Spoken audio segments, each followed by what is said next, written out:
வணக்கம். ஜவை இஜெட் ஃப்ரம் ஜவாதிபதி புதூர். பவர் ரைட்டர் அப்படிங்கிற யூடியூப் சேனல் மூலமாக உங்களை மீண்டும் சந்திப்பு ரொம்ப மற்ற மகிழ்ச்சி. அத்தோட எங்கள் சேனலை சப்ஸ்கிரைப் பண்ணுங்க, பெல் பட்டன் அழுத்த மறந்துடாதீங்க. அத்தோட எல்லாத்துக்கும் ஷேர் பண்ணுங்க. அதாவது திருவனந்தபுரத்தை சேர்ந்த ஒரு தாதா, மிகப்பெரிய ஒரு ரவுடி, ஓம் பிரகாஷ், அதாவது முத்தூட் ஃபைனான்ஸ் அந்த அதிபரையே கொலை செய்த வழக்கில் கைது செய்யப்பட்டவர். இன்று வழக்கு விசாரணையில் உள்ளவர். பால் முத்தூட்டை கொலை செய்த வழக்கில் அப்படிப்பட்ட ஒரு சூழல்ல 2 நாளைக்கு முன்னால கொச்சியில ஒரு நட்சத்திர ஓட்டல்ல மிகப்பெரிய ஒரு போதை களியாட்டம். ஆமா, அது ஏகப்பட்ட நடிகர்கள் நடிகைகள், குறிப்பாக மஞ்சுமல் பாய்ஸ் படத்துல நடிச்ச ஒரு அற்புதமான ஒரு பையன் ஸ்ரீநாத் பாசி, அதோட நம்ம தமிழ் படத்துல நடிச்ச ஒரு சில நடிகர், அந்த பிசாசு அப்படிங்கிற படத்துல ஒரு பொண்ணு நடிச்சிருப்பான். அடுத்து களத்தில் சந்திப்போம் அப்படிங்கிற ஒரு படம் நடிக்கிறேன், அதை நடிச்சிருப்பாங்க. அந்த அம்மா பொண்ணு பேரு பிரயாணா மார்டின். ஆமா, இன்னும் ஏகப்பட்ட நடிகைகள் நடிகர்கள், 2 பேர் மட்டும்தான் இன்னைக்கு கிடைச்சிருக்கு. மற்ற ஏகப்பட்ட நடிகர்கள்லாம் குத்தாட்டம் போட்டு தண்ணியை போட்டுக்கிட்டு திடீர்னு போன் அடிச்சிருக்காங்க. அவங்களுக்குள்ளே அடிச்சிருப்பாங்க, அவங்களுக்குள்ளே சில பிளாக் ஷிப்ஸ் கருப்பாடுகள் இருப்பாங்க. அடிச்ச வகையில போலீஸ் வந்துட்டாங்க. அந்த நட்சத்திர ஓட்டுல செக் பண்ற வகையில இந்த மாதிரி போதை சம்பந்தப்பட்ட மிகப்பெரிய ஒரு பார்ட்டி நடந்திருக்கு. அதுல ஏகப்பட்ட நடிகர், குறிப்பாக அந்த மஞ்சுமல் பாய்ஸ், மற்றபடி இந்த பிசாசு படத்தில் நடித்த நடிகை, மற்ற ஏகப்பட்ட நடிகர்கள்லாம் மிக போதை பரிமாற்றத்தின் வெளிப்பாடா, தள்ளாட்டத்தின் வெளிப்பாடா இருந்திருக்காங்க. எல்லாத்தையும் அரெஸ்ட் பண்ணி கொண்டு போய் இன்னைக்கு போலீஸ் நீதிபதி முன்னால் நிறுத்தக்கூடிய சமயத்துல தாதா என்று சொல்லப்படக்கூடிய, மற்றபடி 30 வழக்குகளுக்கும் மேற்பட்ட வழக்கில் கைதான, இன்றைக்கு விசாரணைக்கு உட்பட்ட ஓம் பிரகாஷ் அப்படிங்கிற ஒரு ரவுடி, மற்றபடி சிவாஷ் அப்படிங்கிற ஒரு ரவுடி கும்பல். ஆமா, அவங்களுக்கு இன்னைக்கு போலீஸார் ஜாமீன் கொடுத்துருக்காங்க.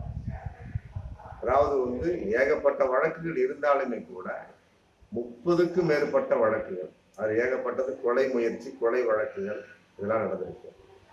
இது இல்லாம இந்த வழக்கு வேற, போதை சம்பந்தப்பட்டவரை களியாட்டம், குத்தாட்டம், போதை வெறியாட்டம், அதுல போதை பொருள் கலக்கப்பட்டதா அப்படின்னு சந்தேகத்தின் அடிப்படையில போலீசார் கோர்ட்ல மனு தாக்கல் பண்ணியிருக்காங்க.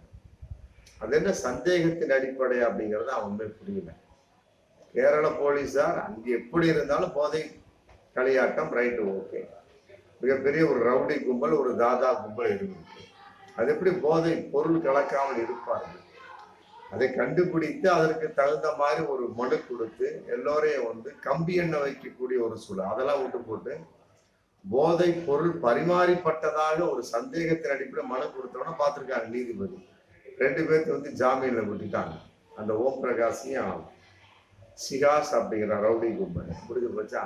இப்ப அந்த 2 நடிகர்களையும் அப்பாவித்தனமாக பிடித்து வைத்துக் கொண்டு, அதாவது ஸ்ரீநாத் பாசி, மற்றபடி பிரயாகா மார்டின் அப்படிங்கிறவங்க போலீஸ் மீண்டும் விசாரித்து கொண்டிருப்பதாக ஒரு தகவல்.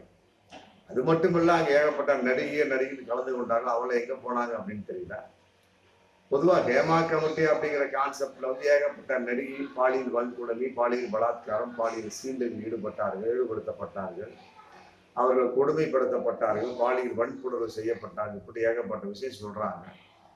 பட் அப்படிப்பட்ட நடிகைகள்லாம் எந்த அளவுக்கு இப்படிப்பட்ட குத்தாட்டங்களிலும் மற்றபடி போதை கலாச்சாரம் ஈடுபட்டார்கள் அப்படிங்கிறதுக்கு எந்த ஒரு ஆதாரமும் கிடையாது. இப்ப பாருங்க, ஒரு கும்பலே மாட்டிருக்கு. இதற்கு என்ன விஷயம் அப்படிங்கிற சமயத்தில் அடிப்படையான விஷயம் என்ன அப்படின்னா போதை கலாச்சாரம். கேரளாவில் ரொம்ப போதை அதிகம். அதையெல்லாம் விட மது ரொம்ப ஆறாக ஓடக்கூடிய ஒரு ஊர் அப்படின்னா கேரளா. இந்தியாவிலேயே மிக குறிப்பிட்ட நகரங்களில் கேரளாவும் உண்டு. அங்க பார்த்தா அப்படின்னம்னா, இங்க டாஸ்மார்க்கு, அங்க ஒரு மது பாரு, மதுக்கடையில ஒரு கியூவே நிற்கும் வெள்ளி சனி ஞாயிறுல.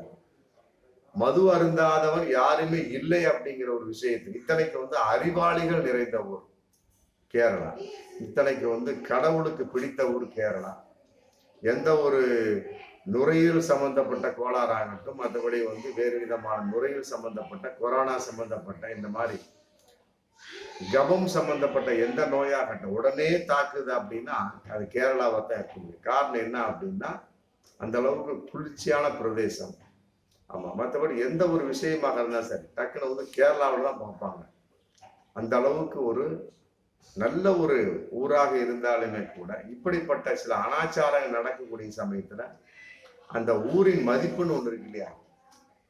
பிடிபட்ட வந்து ஓம் பிரகாஷ் சிகாசன் ஜாமீன் கொடுக்கக்கூடிய அளவுக்கு இப்ப அவங்க போய் வந்து பலவிதமான ஒரு அந்த சாட்சிகளை கலைப்பார்கள். போதைப் பொருள் சம்பந்தப்பட்ட வகையில மதுவில் போதை கலக்கப்பட்டதா, மற்றபடி வேறு விதமாக கலக்கப்பட்டதா, அதையெல்லாம் வந்து விசாரணை வழக்கத்துக்கு கொண்டு வர்றதுக்குள்ள அவர்கள் அதெல்லாம் மாற்றி விடுவார்கள். ஏன்னா அவெல்லாம் ரவுடி கும்பல், அதெல்லாம் வந்து திட்டுப்பட்டவனுங்க. அதையெல்லாம் கூட போலீசாருடைய வெளிப்பாடு என்ன, சந்தேகிக்கின்றோம் அப்படிங்கிற மனுவை எதுக்காக கொடுக்கணும்? அதான் நம்முடைய கேள்வி. எப்பாரு நடிகர்கள் நடிகர்களாக மாட்டிக்கிட்டாங்க, அப்பாவித்தாம அவர்களை நோக்கி போலீஸ் விசாரணை, மற்றபடி வந்து ரவுடி கும்பலை நோக்கி போலீஸ் விசாரணை இல்லை. உண்மையை வருத்தத்துக்குரிய விஷயம். இப்படிலாம் இருக்கக்கூடிய சமயத்துல அப்புறம் ஏன் போதை கலாச்சாரம், மற்றபடி போதைப் பொருள் வந்து இந்தியாவில் வந்து குறிப்பாக கேரளம் தமிழகத்தில் உலா வராது அப்படிங்கிற ஒரு விஷயம் இருக்கு இல்லையா. இதெல்லாம் வந்து போலீஸாரே ஒன்றும் உறுதியாக இல்லை. போதைப் பொருள் கலக்கப்பட்டு அங்கு அது பயன்படுத்தப்பட்டதாக சந்தேகிக்கின்றோம் அப்படின்னா மனு கொடுத்துருக்காங்களோ, கட்டாயமாக போதைப் பொருள் பயன்படுத்தப்பட்டது அப்படிங்கிற ஒரு ஆணித்தரமாக அவர்கள் வந்து மனு கொடுக்கவில்லை. இந்த மாதிரி ஒரு பாட்டில் கட்டாயம் நடக்காம இருக்காது. கலந்திருக்கிற ரவுடி கும்பல் ஒரு பக்கம், நடிகை சினிமா கும்பல் முடிஞ்சு போச்சு. ஹேமா கமிட்டியில மட்டும் அவன் கையை பிடிச்சி இழுத்தான், இவன் கையை பிடிச்சி இழுத்தான்னு சொல்லிட்டு நடிகைகளாம் பலவிதமா புகார் கொடுக்குறாங்க இல்லையா. அப்ப இந்த மாதிரி போதை கலாச்சார குத்தாட்டத்தை மட்டும் அந்த நடிகைகள் பங்கேற்கலாமா? அங்க பங்கேற்கோம்னா அப்புறம் அவன் ஒருத்த கையை போடுவான், காலை போடுவான், அப்புறம் கட்டி பிடிப்பான், முத்தம் கொடுப்பான். அப்ப வந்து என்ன எந்தூர் கணக்கில் வர்றது? அது ஹேமா கமிட்டிலாம் தெரியாதா? ஹேமா கமிட்டியை பொறுத்த வரைக்கும் வந்து நடிகைகள் பாலியல் வன்கொடுமைக்கு உட்படுத்தப்பட்டார்கள் அப்படிங்கிறத சொல்றாங்களே ஒளி, இப்படிப்பட்ட ஒரு குத்தாட்டங்களிலும் போதை வெறியாட்டங்களில் எத்தனை நடிகைகள் ஈடுபட்டார்கள் அப்படிங்கிறதுக்கு அவங்க ஒன்றும் கணக்கு சொல்லல. காரணம் வந்து அவர்கள் எடுத்த நிலைப்பாடு வந்து பாலியல் வன்முறை சம்பந்தப்பட்டது. அதுல பலவிதமான விஷயம் வந்திருக்கும், அவைகளெல்லாம் சொல்லப்பட்டதா அப்படிங்கிறது தெரியல. இருந்தாலுமே கூட அது வருத்தத்துக்குரிய விஷயமாக இருந்தாலுமே கூட இப்படிப்பட்ட குத்தாட்டம், மற்றபடி வந்து பப்ளிக்கான ஒரு படத்தில் நடிச்ச நடிகைகள் நடிகர்கள்லாம் நடக்கக்கூடிய சமயத்துல அவர்களுடைய எதிர்காலம் வேறுபுறமாக இருக்கட்டும், அது நமக்கு தேவையில்லை. இதை வைத்து போதை கலாச்சாரம் பரவக்கூடிய ஒரு சூழல் வந்து இந்த நாட்டில் உருவாகுது இல்லையா. அதற்காகவாது இவர்களை வந்து தனிப்பட்ட முறையில் விசாரித்து கூண்டோடு கைலாசமாக கைது செய்யப்பட வேண்டும். ரவுடி கும்பல் மற்ற இந்த மாதிரி விஷயம்லாம் கையை பிடிச்சிருந்தால் நான் மட்டும் ஹேமா கமிட்டியில் கம்ப்ளைண்ட் பண்ண தெரியல. அப்படிப்பட்டவங்க வந்து அப்படி இந்த மாதிரி போதை கலாச்சாரத்துக்குள்ள ஈடுபடலாமா? அப்படி இருக்கக்கூடிய சமயத்துல அப்புறம் பலவிதமான பாலியல் வன்புணர்வு நடக்குமா இல்லையா? அது எந்த ஒரு கதையை எழுதுறது ஏற்றது, அது சம்பந்தப்பட்ட வகையில வந்து ஹேமா கமிட்டி எந்த ஒரு விஷயம் சொல்லப்படவே இல்லை. அதனால வந்து இதையும் வந்து ஹேமா கமிட்டி அதை என்னங்கிற அதிக சம்பந்தமா நடிகை எப்படியெல்லாம் இந்த மாதிரி போதை சம்பந்தப்பட்ட வகையில் நடிகர்கள் எப்படியெல்லாம் போதை சம்பந்தப்பட்ட தவறு செய்திருக்கிறார்கள் அப்படிங்கிறதையும் ஹேமா கமிட்டி வெளிக்கொண்டு வரணும். ஆமா, அந்த ஹேமா கமிட்டி என்ன ஆச்சுன்னு தெரியல, அப்படியே ஆஃப் ஆயிடுச்சு. இருந்தாலும் சிறப்பு விசாரணை குழுவில் ஒப்படைக்கப்பட்டாச்சு, அவர்கள் விடக்கூடாது. அதே நேரத்துல வந்து இந்த மாதிரி விஷயங்கள் வரக்கூடிய சமயத்துல பலவிதமான ரவுடிகள் நடிகைகள் மாட்டக்கூடிய சமயம் அவர்கள் எல்லாம் கைது செய்யப்பட வேண்டும். அப்பதான் வந்து போதைப் பொருள் வந்து வெளியே பரவாமல் தடுக்க முடியும் அப்படிங்கிறத பகிரங்கமான பார்ப்போம். மீண்டும் அடுத்த வீடியோவில் நன்றி.